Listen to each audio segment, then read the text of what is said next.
يظهره على الدين كله ولو كره المشركون والصلاة والسلام على خير البرية سيدنا ومولانا محمد وعلى آله وأصحابه أجمعين أما بعد أحبتي في الله Ramadan sudah dekat.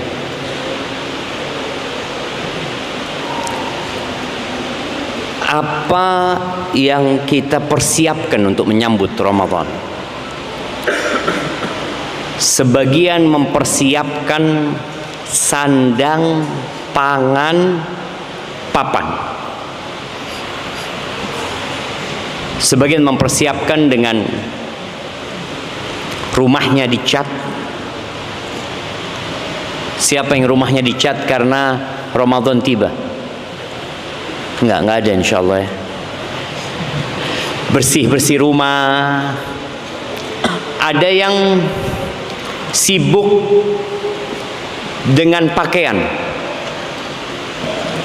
Tapi biasanya kalau bicara pakaian, kesibukan itu sejatinya untuk Idul Fitri.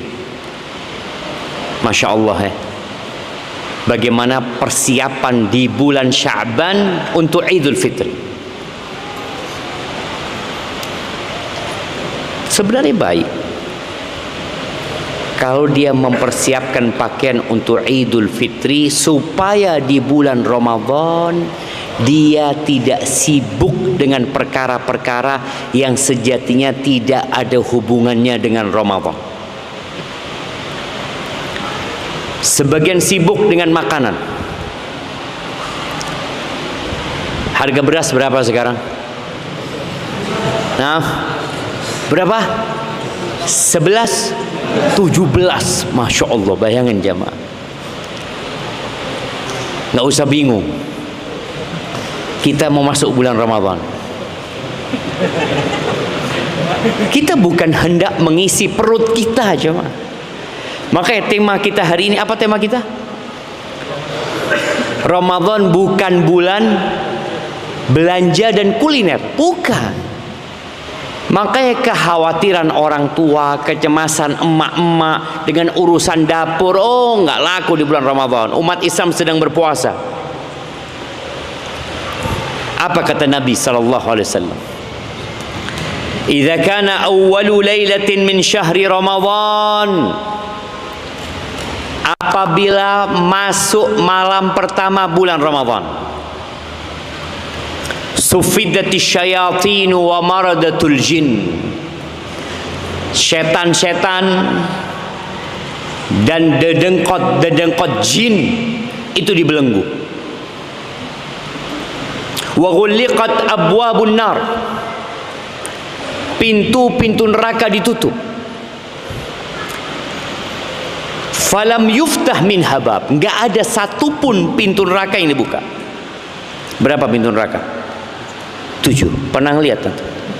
Mudah-mudahan nggak kelihatan sama pintu neraka kita. Tapi jamaah, kita semua akan ditampakkan kepada kita neraka. Semuanya. Nah, antum akan mulai melihat neraka di kubur antum. Ketika seorang berhasil menjawab pertanyaan-pertanyaan mungkar dan nakir, akan dibukakan jendela atau pintu menuju ke neraka. Lalu dikatakan kepada dia, hadza maq'aduka minan nar. Ini loh tempat dudukmu di neraka nih. Kalau engkau nggak bisa jawab tadi. Karena dia bisa menjawab, maka dibukakan pintu surga buat dia. Dan semuanya akan melewati neraka. Kita akan melihat itu neraka jemaah. Bagaimana Allah Azza wa Jalla menggambarkan tentang neraka kelak pada hari kiamat di surat Al-Fajr, waji'a yawma idzin bi jahannam yawma idzi yatadzakkarul insan wa anna lahu dzikra. Akan didatangkan kelak pada hari kiamat itu neraka jemaah. Didatangkan. Jadi orang sedang di padang mahsyar, sibuk dengan hisab mereka, sibuk dengan mizan mereka, sibuk dengan kisos di antara mereka, tuntut menuntut di antara mereka. Tiba-tiba neraka didatangkan kepada mereka. Dalam hadis riwayat Imam Muslim dikatakan, ji'a yauma idzin bi jahannam, akan didatangkan neraka Jahannam itu pada hari kiamat, laha sab'una alfi zimam. Neraka itu memiliki 70.000 tali kekang. Ma'a kulli zimamin sab'una alfi malak. Dengan setiap kali kekang itu ada 70.000 malaikat yang menyeret neraka itu. Diseret itu neraka. Antum tahu bagaimana orang menyeret kuda yang kalap atau kuda liar atau sapi yang liar, itu diseret sama orang dan orang itu digeret kadang-kala dengan binatang itu. Ini yang menyeret berapa berarti yang menyeret neraka jannah? 4,9 juta miliar. Betul? Betul enggak? Sahih?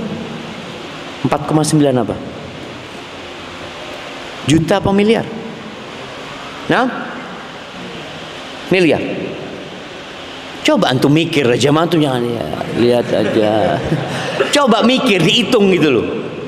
Tahu siapa yang berhasil ngitung? Hah? Miliar. 4,9 miliar yang menyeret neraka itu. Dari besarnya neraka. Dan neraka itu cukup bahkan lebih untuk seluruh penduduk bumi ini. Dan di bulan Ramadan menjadi sebuah keutamaan yang Allah berikan untuk bulan ini, ditutup pintu-pintu neraka. Enggak ada yang dibuka. Wa futtihat abwabul jannah falam yughlaq minha ba. Pintu-pintu surga dibuka dan tidak ada satupun pintu surga yang ditutup. Berapa pintu surga? 8. Neraka 7, surga 8. Lalu kata Nabi SAW, yunadi munadin, dan ada yang menyeru, ada penyeru yang menyeru. Ini setiap malam ya. Seruan itu mengatakan apa? Ya baghiyal khair aqbil. Wahai orang yang ingin kebaikan, ayolah engkau. Ayo. Engkau katanya cinta kebaikan, engkau katanya ingin berubah, engkau katanya mau berbuat baik, engkau katanya nggak kepingin seperti yang dulu, engkau katanya udah capek sama dosa-dosamu. Ayo, dipanggil tuh, ya baghiyal khair aqbil, dipanggil jemaah. Sebagian ulama mengatakan panggilan itu di hati, mengatakan ayo. Sebagian lagi enggak, panggilan itu nyata. Kita mungkin tidak mendengar dengan telinga kita, tapi kita merasakan bagaimana umat Islam di berbagai penjuru dunia itu berubah di bulan Ramadan. Antum pun merasakan perubahan. Kita ngelihat ya, hari pertama Ramadan, malam pertama, masjid itu ramai loh. Orang yang biasanya mungkin nonton televisi, orang-orang yang mungkin gak pernah ke masjid selama hidupnya kecuali Jumatan, malam awal Ramadan datang ke masjid. Kita saksikan. Sampai kita lihat, loh, ono fulan. Artinya dari gak pernahnya ke masjid, itu kita lihat, loh, Masya Allah, ahlan wa sahlan. Loh, kok ada di sini antum? Ada yang manggil Anda. Antum nggak bertanya kepada dia, dia sebenarnya menjawab, ada yang manggil Ana untuk datang ke sini.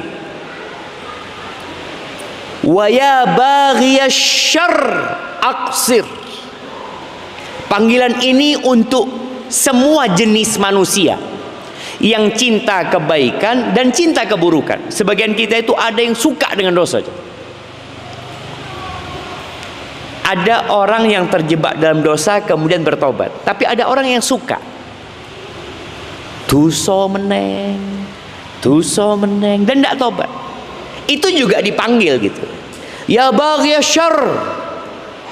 Gimana sekarang ketika ada 2 miliar manusia, lalu seruan itu mengatakan ya baghiyal khair, wahai yang ingin kebaikan, karena ada orang-orang yang cinta kebaikan. Wa ya baghiyasy syarr, wahai orang-orang yang cinta, yang suka dengan keburukan. Yang cinta kebaikan ayo, yang cinta keburukan berhenti engkau berbuat dosa. Tahan dirimu gitu. Masa 11 bulan kau berbuat dosa nggak cukup gitu? Muharram berbuat dosa, anggap mulai Syawal, Dzulqa'dah, Dzulhijjah, Muharram, Safar, Rabiul Awal, Rabiul Akhir, Jumadal Ula, Jumadal Akhirah, Rajab, Sya'ban. Masuk Ramadan udah berhenti. Ini menunjukkan bahwasanya sampai bulan Ramadan ada orang yang ingin berbuat jahat, ada yang suka dengan keburukan, ada. Maka dipanggil ya baghiyasy syarr aqsir, berhentilah engkau. Jamaah, kelezatan berbuat dosa, kenyamanan berbuat, bukan nyaman, lezat lah. Berbuat dosa itu ada kelezatannya. Jadi ada hormon di dalam tubuh manusia ini, ketika dia berbuat dosa itu jadi enak, jemaah. Tapi sebentar. Kesenangan itu hanya sementara. Yang ada kemudian beban. Beban apa? Kebahagiaan hilang dari diri dia. Makanya orang berbuat dosa itu selalu sembunyi-sembunyi. Artinya selama orang itu waras, kalau berbuat dosa sembunyi-sembunyi. Tapi kalau berbuat ketaatan, Masya Allah, soft pertama. Assalamualaikum jamaah.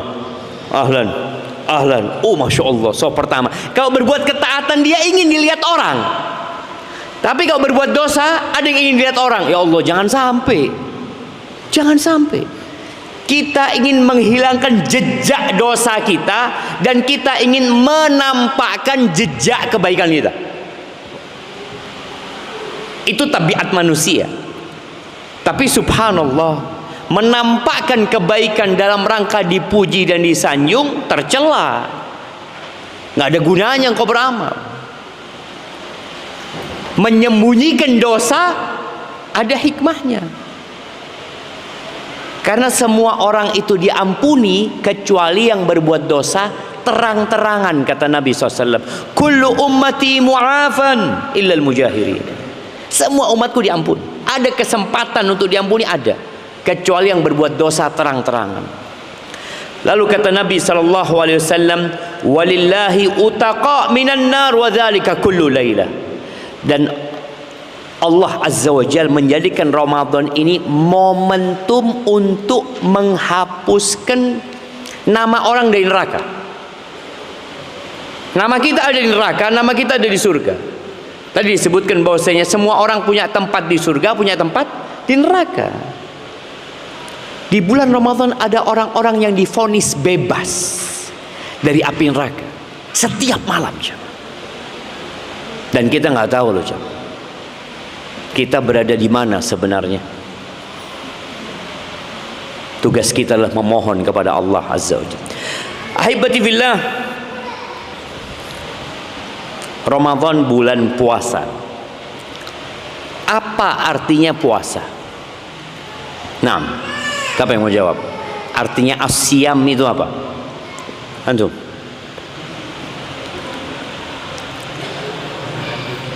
Menahan diri dari apa? Dari segala pembatal puasa.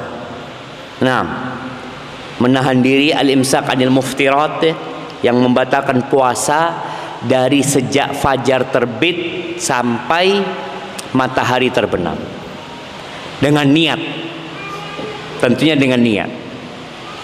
Rasul sallallahu alaihi wasallam mengatakan, man shoma ramadhana imanan wahtisaban ghufira lahu ma taqaddama min dzambi. Barang siapa yang berpuasa di bulan Ramadan karena beriman dan berharap pahala, ini menunjukkan orang ini berpuasa dengan niat. Ada tujuan dia puasa. Dia punya niat sebagai orang beriman. Allah panggil, ya ayyuhalladzina amanu kutiba alaikumusiyam. Oh, aku termasuk orang beriman, aku termasuk ini dipanggil untuk puasa, maka dia puasa. Dan aku berharap pahala. Wallah, pahala puasa sunnah saja jemaah. Kata Nabi sallallahu alaihi wasallam, man shama yauman fi sabilillah. Barang siapa yang puasa satu hari di jalan Allah azza wajalla, akan dijauhkan wajahnya dari api neraka itu 70 tahun. Kita kelak akan mendekat ke neraka, kita akan merapat ke neraka, kita akan berada di atas neraka. Ketika orang melewati sirat yang berada di atas neraka jahanam, ada 3 jenis manusia yang melewati sirat. Kalau orang kafir sudah berjatuhan ke dalam neraka, ini orang-orang beriman lewat sirat. Tapi kelak pada hari kiamat itu semua tergantung amalannya, biqadri amali. Ini yang perlu kita fahami bersama jemaah. Kita beramal di dunia ini tidak oleh apa-apa. Nanti antum lihat di bulan Ramadan, yang terawih baca 1 juz sama yang terawih baca 1/10 juz. Iya, 1/10 juz itu 1 halaman bolak-balik ya, ya kan, 1/10. Ini baca 1 juz, ini baca 1/10 juz. Bedanya apa? Bedanya nggak ada. Yang 1 juz capek, lelah. Yang 1/10 juz ya mungkin lebih ringan. Tapi dari sisi manfaat duniawi antum dapat apa? Oh, yang 10 juz berkatannya lebih banyak Ustaz. Nggak ada. Nggak ada. Kita rasakan itu, nggak ada. Orang yang baca Quran nanti di bulan Ramadan, suami istri umpamanya, suaminya tanya sama istrinya, "Dek, sudah sampai surat apa?" Ini tanggal 3 Ramadan. Sampai surat Al-Fatihah. Loh, sing kenal lah. Iya, ini yang kedua, putaran kedua. Oh, Masya Allah. Antum jangan ketawa. Istri ngomong ini Al-Fatihah putaran kedua ini mas. Sampai surat apa?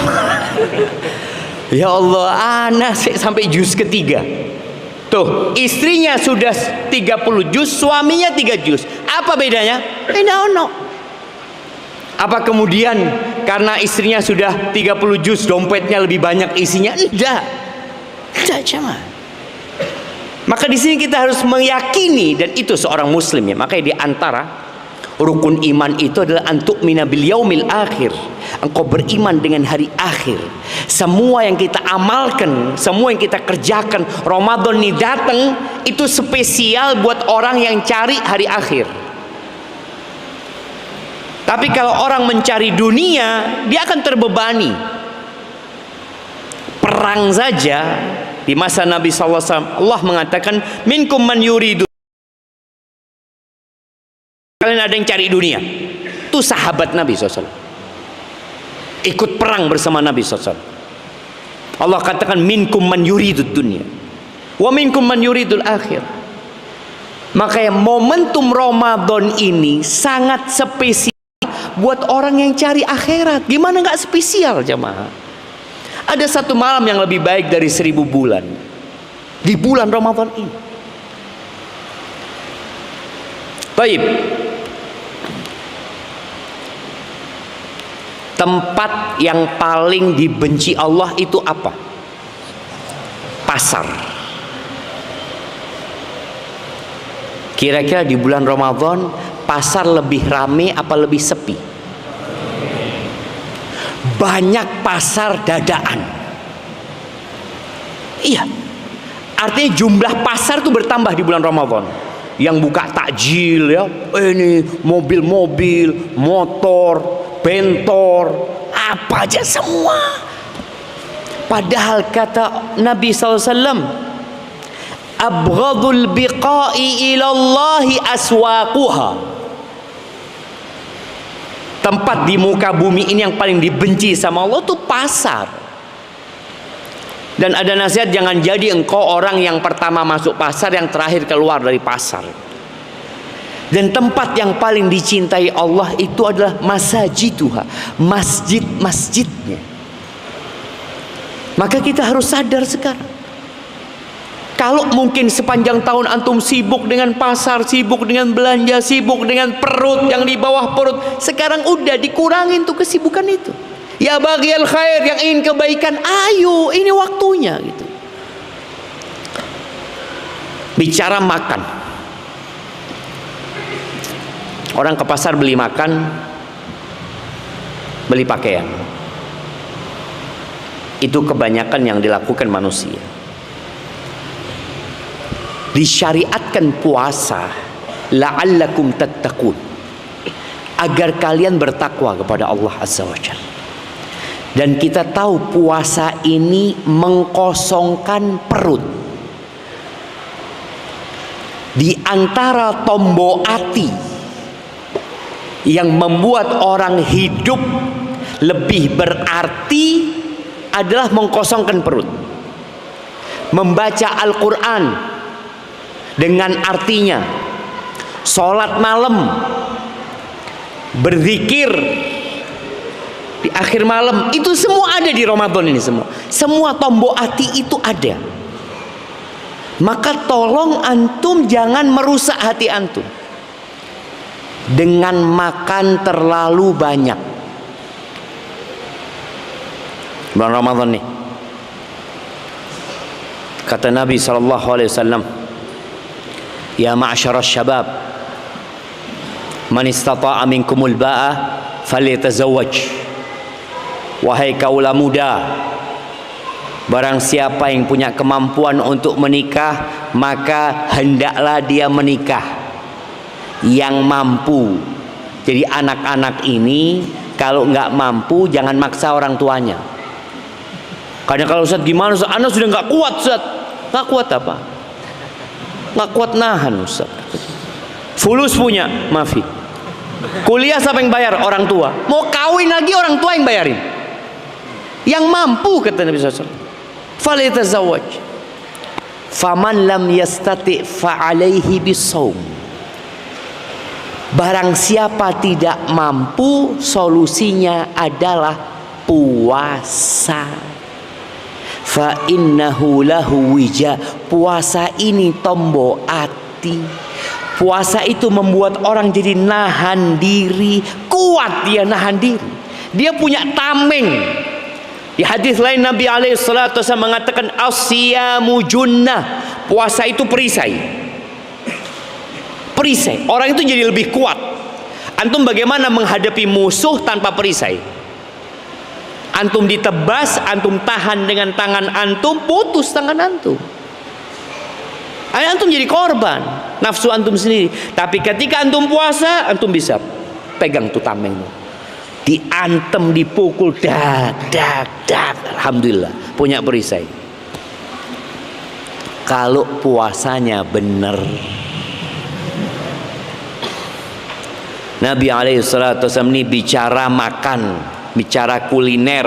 Karena terus terang di bulan Ramadan itu Masya Allah banyak jajanan, banyak kue, banyak makanan yang sekarang tidak ada.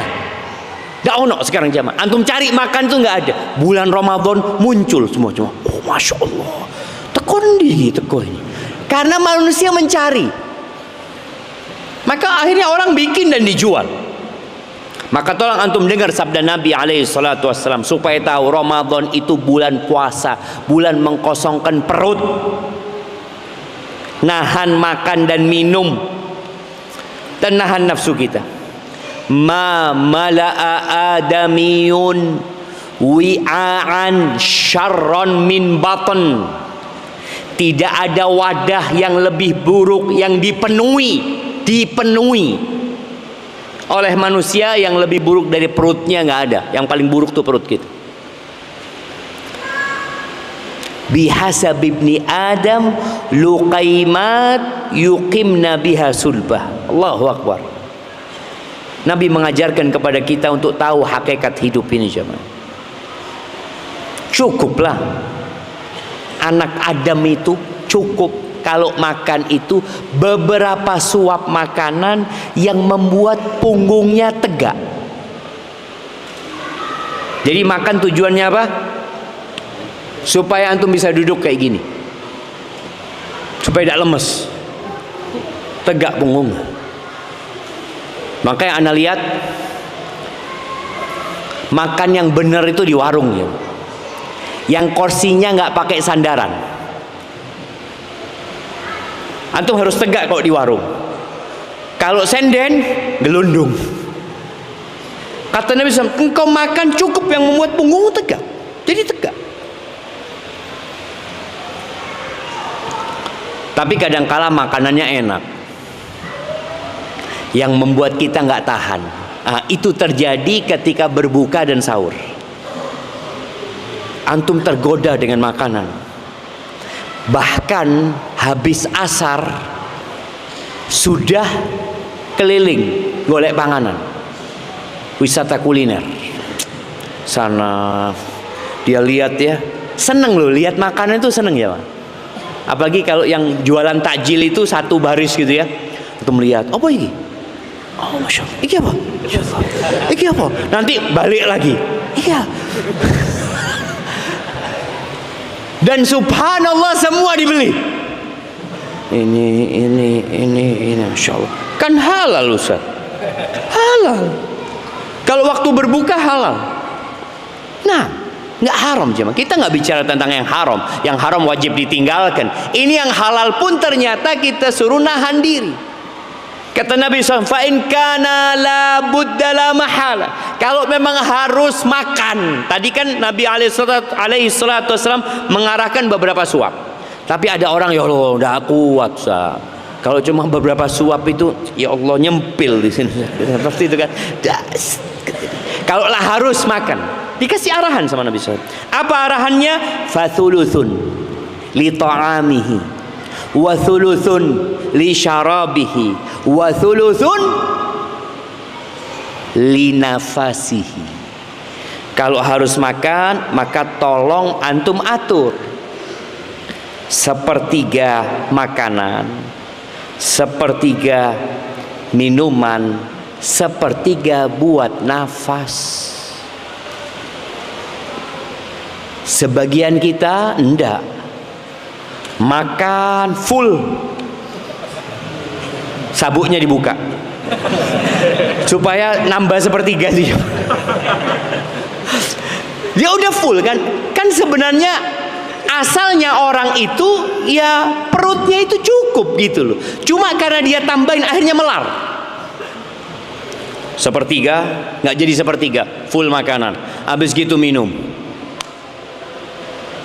Karena susah bernafas akhirnya bersendawa. Jadi tempat nafasnya diisi makanan. Oh, Mas, bis adzan Mas.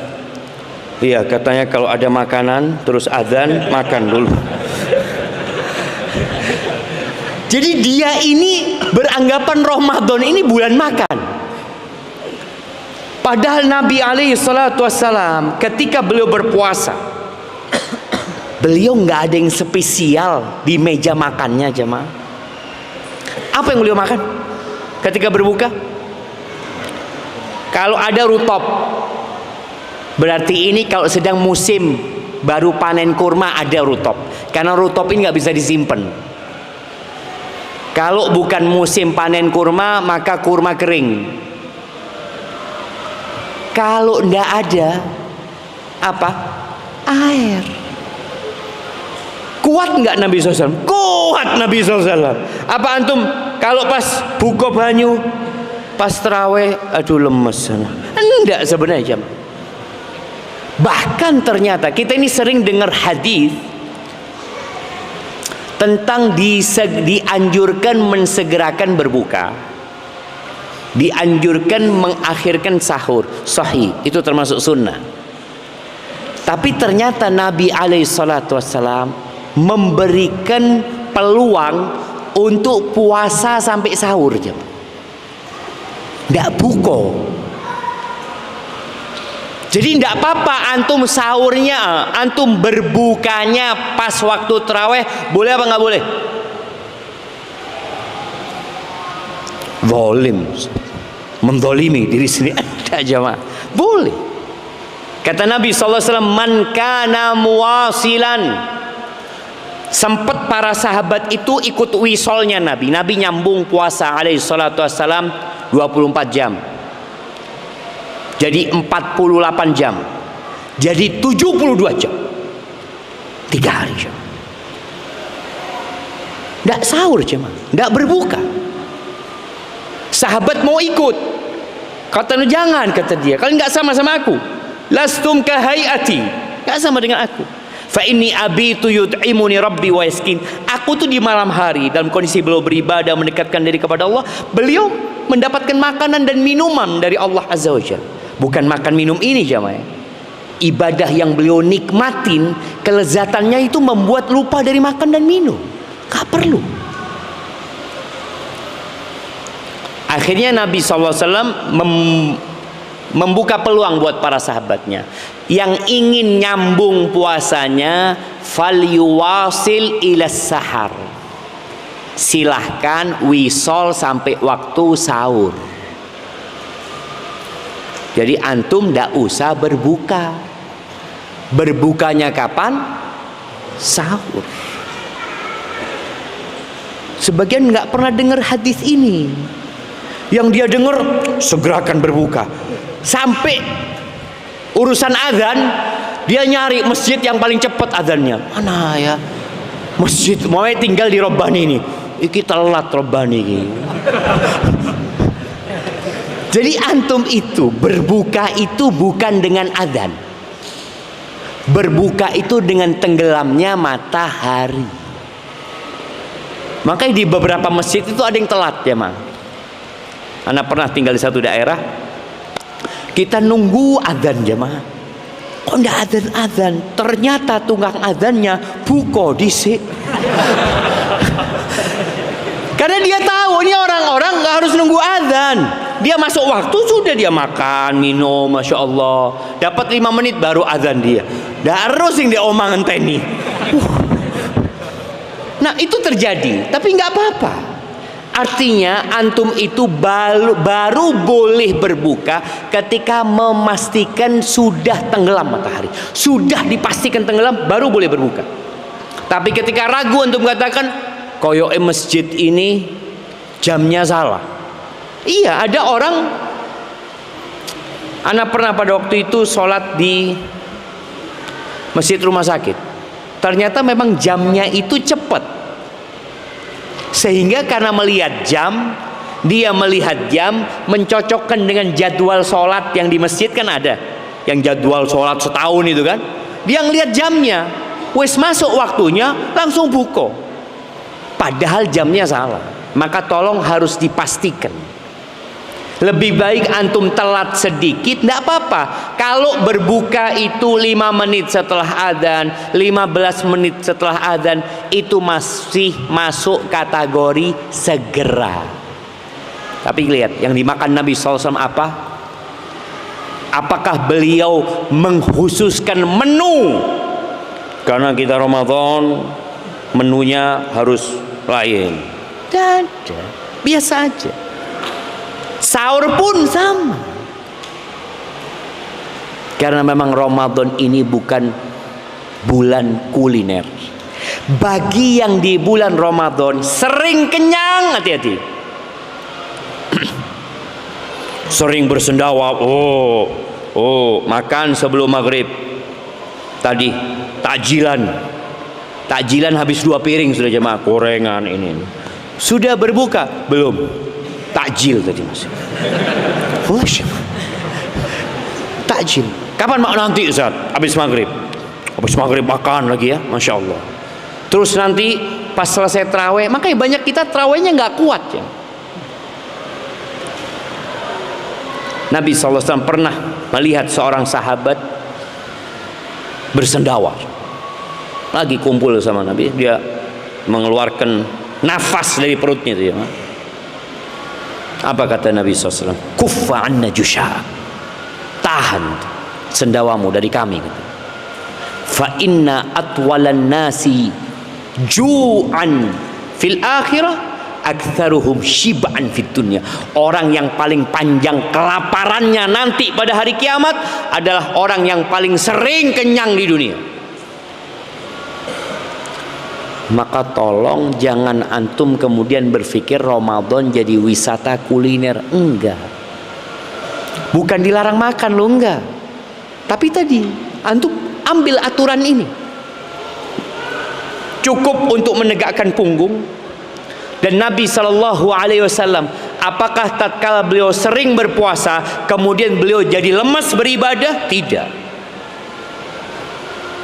Yang membuat orang kuat beribadah itu bukan fisiknya, tapi hatinya. Syama. Antum mungkin dapat potongan video Syekh Abdul Razak hafizahullah ta'ala yang menceritakan tentang orang Indonesia yang sholat dengan kaki satu dari rakaat pertama sampai terakhir, ndak istirahat dia jamaah, terus seperti itu. Sedangkan kita yang kakinya loro, baru sak juz selonjoran, ya Allah.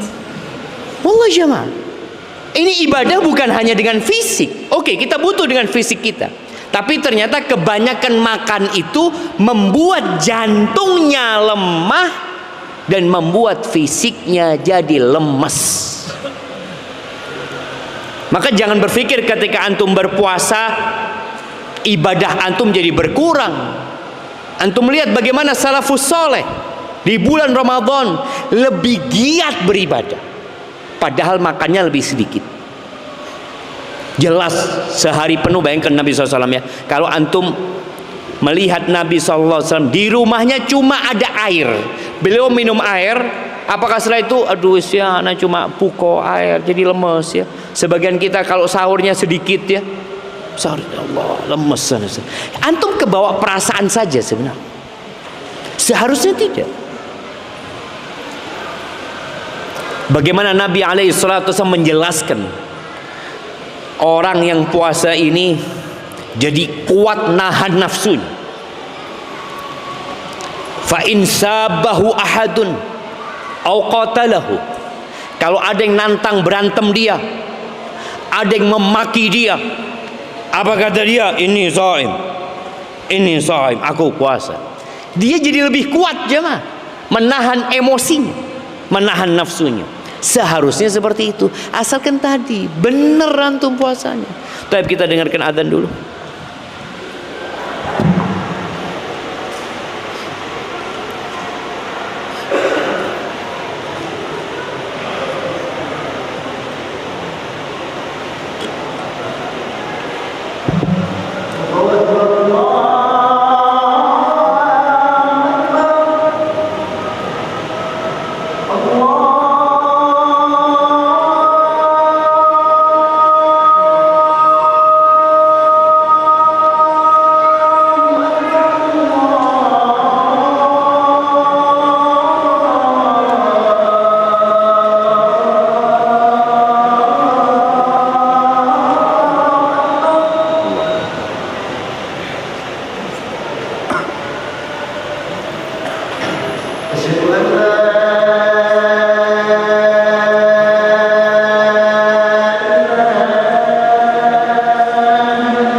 Allahumma salli wa sallim ala Muhammad.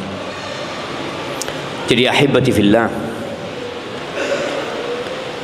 yang membuat para sahabat Nabi, para salafus saleh, di bulan Ramadan mereka semakin kuat beribadah bukan karena makannya semakin banyak, bukan. Dan antum coba rasakan, ketika antum makan seadanya, akan semakin lembut hati antum. Baca Quran semakin menikmatin, sholat malam semakin kuat. Utsman bin Affan itu dari panjangnya sholat malam dia, disebutkan oleh sebagian ulama itu dia pernah menghatamkan Al-Quran 1 rakaat. Ya apa kok bisa kuat coy? Oh, mungkin dia tiap pagi nge-gym. Enggak. Oh, mungkin dia makan madu, makan apa? STMJ. Antum lihat, apakah orang yang minum STMJ itu kemudian bisa sholat malam lebih kuat? Kalau memang bisa, nggak apa-apa. Alhamdulillah Ustaz. Anak kalau mau sholat malam itu minum STMJ dulu. Kuat 3 jam sholat malam. Wallahu a'lam. Tapi yang jelas ingat, bulan puasa ini bulan mengurangi makan. Bukan bulan untuk kuliner. Bulan Ramadan ini bulan untuk banyak bersedekah, bukan bulan untuk belanja. Makanya ada 2 yang antum perlu perhatikan di bulan Ramadan ini. Hablum minallah dan hablum minannas. Jangan dipikir bulan Ramadan ini udah anak fokus sama Allah Azza wa Jalla. Rasul sallallahu alaihi wasallam kana ajwadan nas. Beliau itu orang yang paling dermawan, Nabi SAW. Wa kana ajwad ma yakun fi Ramadan. Puncak dari kedermawanan beliau itu di bulan Ramadan. Kenapa itu bisa terjadi? Inilah, ibadah itu melahirkan ibadah lainnya. Hina yalqahu Jibril, ketika Nabi berjumpa dengan Jibril, beliau tadarus, menyetorkan hafalannya kepada Jibril alaihi salam setiap malam. Itu berdampak hati Nabi SAW semakin baik. Beliau sudah baik, beliau sudah paling dermawan. Tapi kalau bulan Ramadan, beliau seperti angin yang ditiupkan jam. Semua kena. Apa yang beliau miliki, beliau berikan. Ana akan bacakan ucapan Ibnul Qayyim rahimahullahu ta'ala ketika mensifati baiknya Nabi sama orang lain. Kana sallallahu alaihi wasallam a'zaman nasi sadaqatan bima malakat yaduh. Beliau alaihi salatu wasallam adalah orang yang paling besar sedekahnya dengan apa yang dimiliki.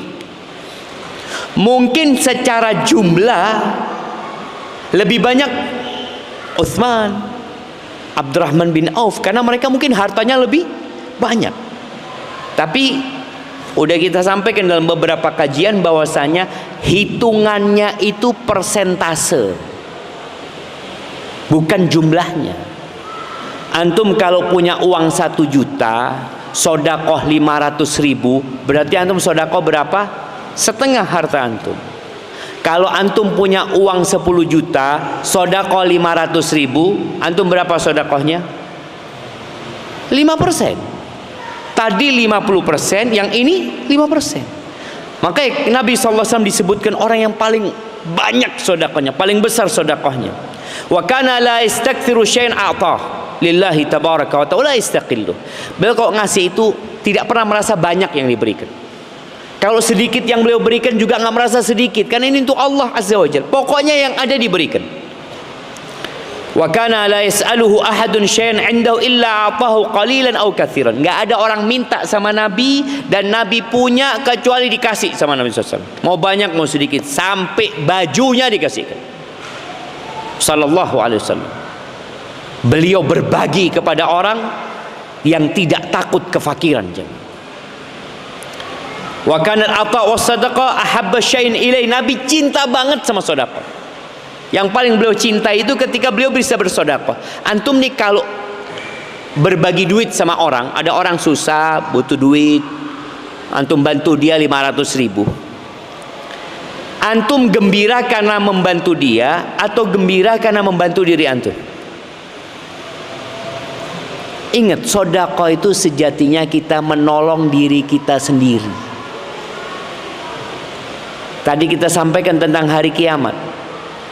Yang antum berikan itu untuk antum sebenarnya. In ahsantum ahsantum li anfusikum. Kalau kalian berbuat baik, kalian sedang berbuat baik kepada diri kalian sendiri. Maka jangan sampai riya, jangan sampai ujub. Nah, beliau sebutkan kalau ada orang yang butuh, beliau juga butuh, beliau lebih mengutamakan orang lain ya. Beliau bersedekah kepada orang itu macam-macam bentuknya, kadangkala hadiah, hibah, sedekah, kadangkala nih Nabi sallallahu alaihi wasallam ya, berbagi, ada seninya berbagi sama orang itu. Beliau membeli barang orang yang butuh, dibeli. Kemudian setelah beliau beli, beliau bayar, barangnya dibalikin. Sekarang ini kalau ada orang butuh, itu jadi kesempatan buat kita untuk memanfaatkan dia. Oh, berapa? Motor mamanya. Ana butuh duit, kata dia. Istri ana mau melahirkan. Oh, iya. Ini motor ana pasarannya 4 juta. Sudah antum bayarin 3,5 juta. Mikir. Ini orang lagi butuh ini. Oh, kalau 3,5 juta kayaknya nggak mampu ana. Udah 2 juta. Loh, kan ini akad jual beli. Pokoknya ridho sama ridho. Kan kalau antum belajar fikih kan, pokoknya ridho. Loh Ustaz, orang itu butuh. Oh, ini ridho sama ridho. Nabi SAW dibeli itu barangnya orang yang butuh sama Nabi SAW. Dibeli dengan harganya, lalu barangnya diberikan, dibayar sama Nabi SAW. Itu Rasulullah SAW. Kalau antum kepingin nyontoh Nabi SAW, jangan memanfaatkan orang yang butuh. Walaupun secara hukum fikih sah jual belinya, sah, kan ridho sama ridho. Anda nggak maksa dia, Zat. Dia nggak mau, sudah cari pembeli lain. Oh, padahal orang itu butuh. Antum kalau ketemu orang butuh, manfaatkan itu untuk berbagi. Ini orang nggak minta, jamaah. Ada orang minta-minta padahal dia mampu. Tapi kalau orang sudah dia jual barangnya dan dia nyampaikan ana butuh duit, ditawar murah pun dikasihkan sama dia kepada antum karena dia butuh duit. Antum jangan senang. Walaupun secara hukum fikih enggak, ana tidak menzalimin dia. Tapi contoh Nabi SAW. Maka di bulan Ramadan antum hendaklah banyak-banyak berbagi. Modelnya boleh jadi dengan berbagi, berbuka dengan orang yang puasa. Antum beli air. Umpamanya ada satu masjid dekat rumah antum, sudahlah bilang ana yang beli airnya, kirimkan air. Atau antum nggak perlu ngomong sama pihak masjid, ngomong sama pihak penjualnya, tolong kirimkan ke masjid. Kalau tanya siapa yang ngirimkan, ya adalah donatur yang kirim. Aman. Tapi kalau antum yang ngirim air dari antum, orang-orang, Bapak ini air dari Pak. Nah, ana yang beli ini, insyaallah. Itu kan jadinya kadang-kadang berat, makanya tolong disembunyikan. Ada amalan yang bisa disembunyikan, sembunyikan. Di bulan Ramadan banyak amalan yang bisa disembunyikan, antum sembunyikan. Barakallahu fiik, itu yang bisa kita kaji pada kesempatan kali ini. Yang jelas, apa saja amal kebajikan yang antum bisa kerjakan, dan motornya adalah nahan perut. Ingat, tahan perut antum, hal-hal yang mubah dikurangin, sehingga insya Allah antum akan lebih kuat menjalani ibadah Ramadan ini. Apakah batal puasa seorang yang maninya keluar dikarenakan mimpi basah? Enggak. Kalau bukan disengaja, maka puasanya tetap sah. Bagaimana kalau berdoa mimpi basah? Nah, jemaah, iya, pokoknya nggak ada pemaksaan dari dia. Artinya tidak dikeluarkan dengan paksa. Ingat, puasa itu menahan dari makan, minum, dan syahwat. Maka tolong jamaah, hormatin bulan Ramadan.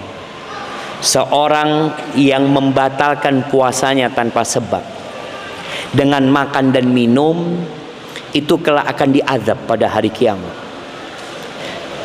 Seorang yang membatalkan puasanya dengan menghubungi istrinya yang halal, itu di dunia sudah dikasih hukuman. Hukumannya membebaskan budak atau berpuasa 2 bulan berturut-turut. Bayangin ya, 1 hari nggak puasa gantinya 2 bulan berturut-turut. Sama istrinya yang halal. Gimana kalau dia berzina di bulan Ramadan? Na'udzubillah min dzalik. Kalau nggak bisa baru memberi makan 60 orang miskin. Afwan Ustaz, izin bertanya, bagaimana menasehati orang tua yang masih merokok agar kita tidak terkesan mengajari atau kurang ajar? Lebih-lebih ini mau memasuki bulan Ramadan, mohon arahannya Ustaz. Nah, ahibati fillah, bicara rokok ini mungkin kita akan mendengar atau telah mendengar adanya khilaf di antara para ulama tentang hukum rokok. Oh, kan ada yang memakruhkan Ustaz, ada yang mengharamkan. Jadi sebenarnya dua-duanya melarang. Yang satu larangan sampai tingkatan haram, yang kedua nggak sampai tingkatan haram. Seharusnya dua-duanya ditinggalkan. Tapi kadangkala orang tua sudah terbiasa dengan rokoknya sejak kecil, sehingga dia merasa berat untuk meninggalkan. Antum sampaikan kepada orang tua, ayah pernah nggak berdoa minta kepada Allah agar dibantu berhenti merokok? Karena innamal a'malu binniyat. Ada orang tahu dia ngerokok, saya ngerokok, anak tahu salah, dan rokok ini salah. Makanya kita lihat ada orang tua yang berbagi rokok sama anak-anaknya. Anaknya mau berangkat sekolah SD, TK, anak bismillah nak, ya nanti bismillah bapak nih masya Allah, nanti coba waktu istirahat nggak apa-apa lah. Ada orang yang melakukan itu? Nggak ada. Tahu salah ini, enggak nak, jangan. Oh enggak, rokok ini untuk yang umur 17 tahun ke atas. Ada jemaah, mereka berpikir rokok itu untuk yang 17 atau 18 tahun ke atas. Sebenarnya enggak. Mereka tahu ini enggak benar sebenarnya. Sesuatu yang seharusnya ditinggalkan. Maka paling tidak antum memohon kepada orang tua, ayah ini kesempatan Ramadan ayah. Apa ayah nggak kepingin apa berhenti ngerokok ayah? Sedangkan orang-orang barat saja mereka sudah mulai mempersempit ruang gerak perokok. Bayangin nih, di pesawat itu ada yang 9 jam nggak boleh ngerokok orang, tapi ditaatin sama dia. Kena aturan. Di kereta sekarang nggak boleh ngerokok. Ketahuan ngerokok di kereta, diturunkan langsung. Ketahuan ngerokok di pesawat,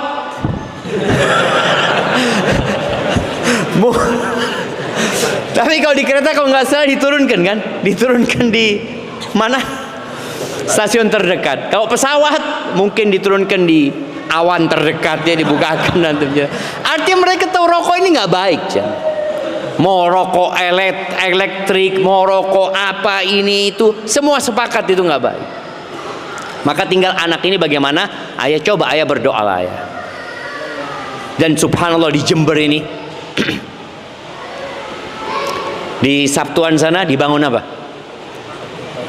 Rumah sakit apa? Paru-paru. Apa penyebab terbanyak orang terkena penyakit paru-paru? Rokok. Sampai di Subandi dulu ada bagian khusus untuk mereka yang terkena rokok. Akhirnya pabrik-pabrik rokok ini mengeluarkan duit untuk menyumbang ngobatin orang yang sakit. Karena dia tahu dia menjadi penyebabnya, jemaah. Bismillah. Ahsanallahu ilaikum Ustaz. Mengingat sebentar lagi Ramadan, kami punya masalah besar, yakni ayah dan ibu terputus silaturahimnya dengan saudara-saudaranya, tidak saling mengunjungi, bahkan sekedar menghubungi, kecuali cuma satu. Kami takut amalan kami tak terhitung dan dosa besar terus mengalir meski ayah dan ibu adalah pihak yang disakiti. Adalah menghubungi lewat telepon meski terus. Kita nih hidup ini sebagai bekal menuju ke akhirat. Ada orang yang sudah ditetapkan baginya derajat yang tinggi di surga. Lam yablughu bi'amil. Amalin dia nggak cukup. Nggak cukup amalan dia untuk mencapai tempat itu. Apa yang Allah lakukan sudah Allah tulis. Dia berada, amalan dia nggak cukup. Allah kasih bala buat dia. Bala itu di dirinya, di keluarga. Allah kasih bala. Jadi boleh jadi orang yang menyakitin kita, orang pada kapas seputih salju. Loh, ini masalah. Allahu alaihi wasallam disakiti, dibunuh pamannya ketika beliau berdakwah di kota Mekah, dicaci, dimaki. Datang penduduk Mekah ke kota Madinah untuk membumi hanguskan kota Madinah ketika perang Khandaq. Akhirnya Allah berikan kemenangan kepada Nabi SAW. Orang kalau menang itu ingin apa? Ingin melampiaskan emosinya. Iki wong ya. Kumpul tuh penduduk Mekah. Kumpul tuh, ada Abu Sufyan, ada pemuka-pemuka Quraisy yang mereka turut serta memerangi Islam dan memerangi kaum muslimin.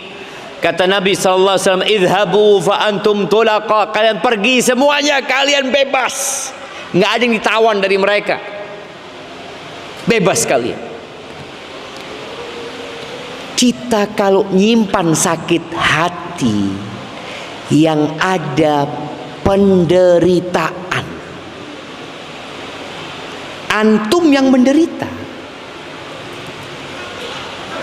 Ada seorang guru memberikan kepada anak didiknya, murid-murid SD mungkin ya, dikasih mereka satu kresek isinya kentang. Sudah bawa, pokoknya tiap hari berangkat sekolah, pulang sekolah bawa, suruh bawa terus tuh, bawa dia berhari-hari.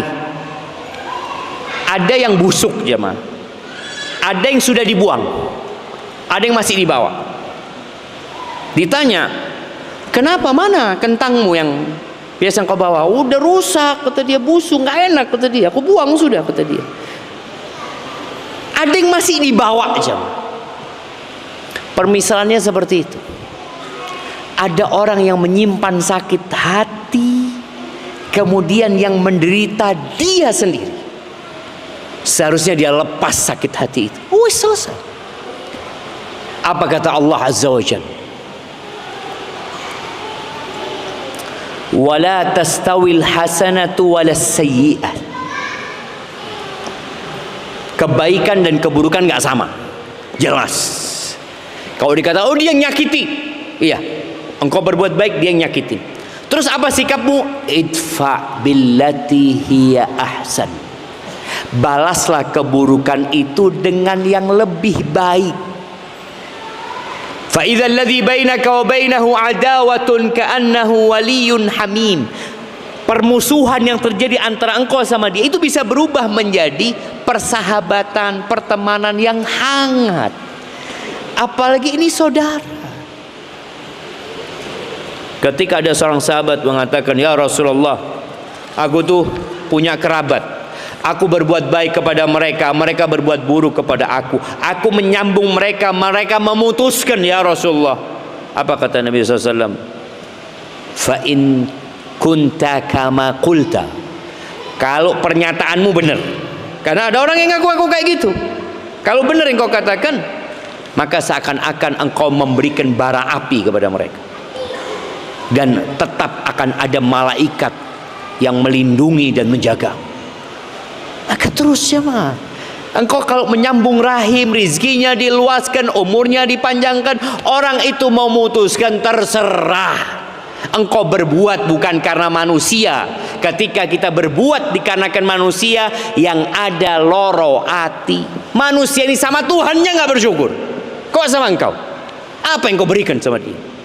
Maka kita harus paham, kita ini bergaul sama manusia Yang kata Allah, wa qalilun min ibadiyas syakur, sedikit hambaku yang pandai bersyukur, sedikit.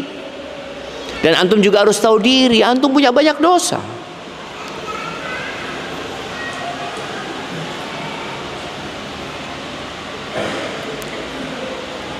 Apa hukumnya bagi wanita memakai flower corn? Apa ini jemaah? Mahkota yang biasanya dipakai waktu nikah, di saat pernikahan. Kita tahu wanita ini ketika bersama para wanita, dia bebas pakai baju apa aja, dia berhias seperti apa silahkan, selama tidak ada unsur menyerupai orang-orang kafir. Anda nggak tahu apakah yang seperti itu ada unsur menyerupai mereka, atau itu ya perhiasan buat wanita seperti bandu ya. Dari dulu anak kecil pakai bandu, cuma ini bandunya dari bunga umpamanya ya. Wallahu a'lam bishawab.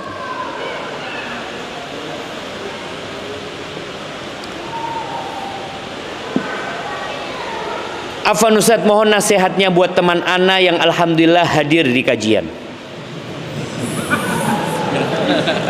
Ana izin minum dulu jemaah. Bismillah.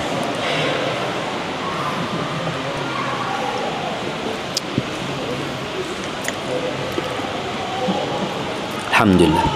Beliau sudah menikah dan alhamdulillah sudah punya anak. Namun akhir-akhir ini beliau kurang komunikasi dengan istri. Mohon nasihatnya adab suami kepada istri dan adab istri kepada suami. Barakallahu fiikum. Ahibati fillah, para suami, ketika istrimu punya anak, mungkin ada banyak perubahan sikap di diri dia. Dia baru pertama kali punya anak, dia capek, dia lelah. Mungkin sang suami juga ingin dilayani oleh istrinya, tapi istri kecapean. Maka lihatlah kepada kelebihan istrimu. Bagaimana engkau mengkondisikan, karena engkau pemimpin.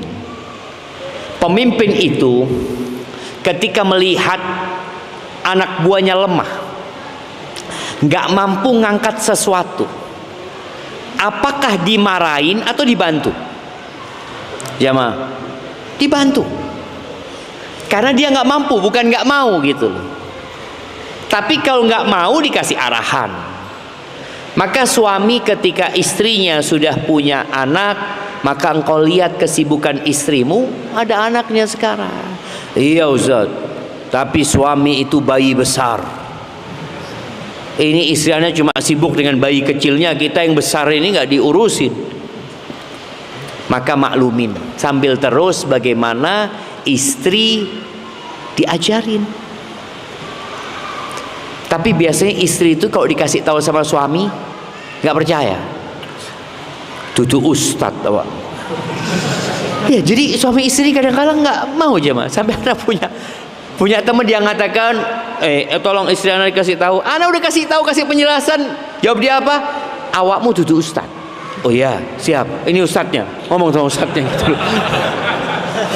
Betul, kadang-kadang ada yang seperti itu. Maka seorang suami ketika memberikan nasihat kepada istrinya, duduklah yang baik sama istrinya, pijetin istrinya. Wallahi capek ya, punya anak itu capek. Suami ini capek bekerja ya, tapi istri itu kalau sudah punya anak kerjanya berapa jam? 24 jam. Makanya malam hari ya, kadangkala istri ini sudah tepar ya, sudah buka mulutnya, anaknya di sebelahnya nangis, tidak bangun ini jamaah karena kecapean. Apa yang dilakukan suami? Anaknya bangun, dia tidur lagi. Iya, maka buat suami yang ada apa istilahnya, orang kalau baru punya bayi itu baby apa? Baby blues, ya kayak gitu. Maka suami harus paham, dia paham dengan seperti itu. Tapi juga istri harus paham juga. Ini jamaah bedanya generasi sekarang dengan generasi masa lalu. Generasi kita itu generasi strawberry. Baru kena cobaan dikit langsung melempem. Generasi dulu, subhanallah, lahir anaknya langsung digendong, langsung masak. Sekarang jangan bergerak dari kasur, diam di kasur. Enggak, sebenarnya tidak apa-apa gitu jemaah.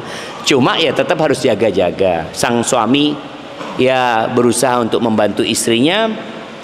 Sekali lagi lihat kepada kelebihan dia, rasa capek dia, rasa lelah dia.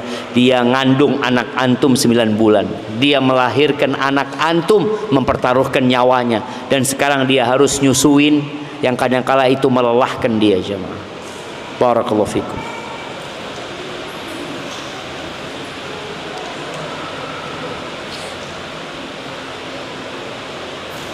Mohon pencerahan, bagaimana teknis membagi malam-malam penafkahan untuk meminimalisir konflik antara saya dan istri pertama.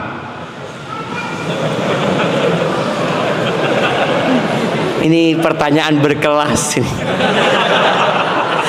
Kayaknya bukan kelasnya antum ini ya mah. Iya, jadi sebenarnya nggak tahu, ini yang tanya istri kedua mungkin ya. Istri kedua, bukan suaminya kayaknya. Iya, kayaknya istri kedua. Istri kedua ini berusaha untuk lebih banyak mengalah, karena terus terang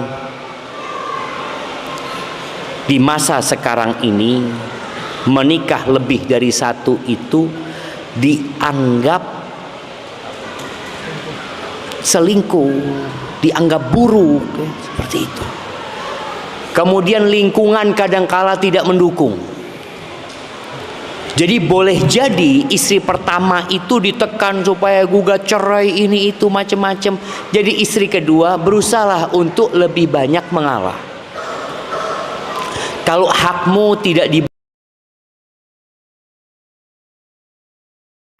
dan kita tahu bagaimana Saudah radhiyallahu ta'ala, dia itu menghadiahkan malamnya buat Aisyah. Udah, menghindari konflik dengan cara mengikhlaskan.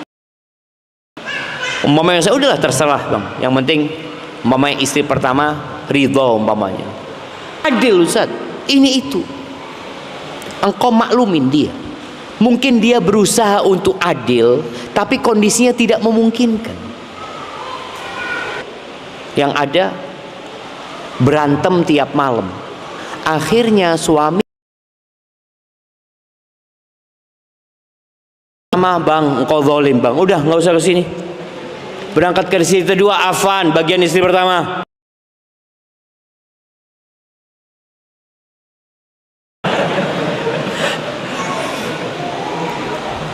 Subuh, ya berhenti makan minum. Kalau memang azan subuh itu benar-benar sudah masuk.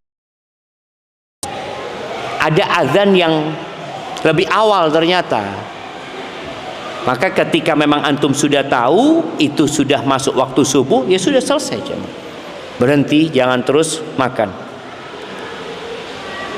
Barakallahu fiik, itu yang bisa kita sampaikan kesempatan kali ini. Insyaallah kita akan berjumpa lagi, kajian tidak lagi ba'dal maghrib, tapi insyaallah sebelum berbuka puasa.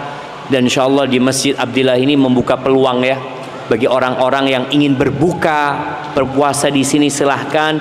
Bagi orang-orang yang juga ingin menaruh berbuka di sini, dipersilahkan. Tapi nasihat ana, kalau ada yang ingin berbagi berbuka di sini, tolong konfirmasi dengan panitia supaya tidak berlebih, kemudian kebingungan panitia. Panitia sudah menyediakan umpamanya 200 kotak, ternyata yang hadir cuma 180. Udah lebih berapa?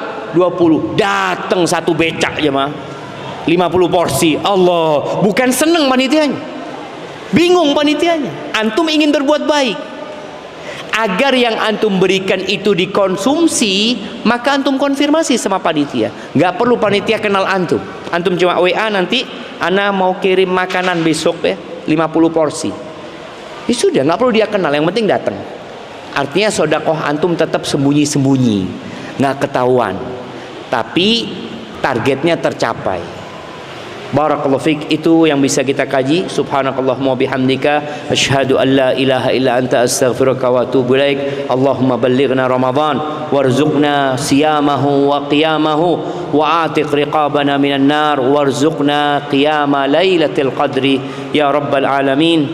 Subhana rabbika rabbil izzati amma yasifun wa salamun alal mursalin walhamdulillahi rabbil alamin.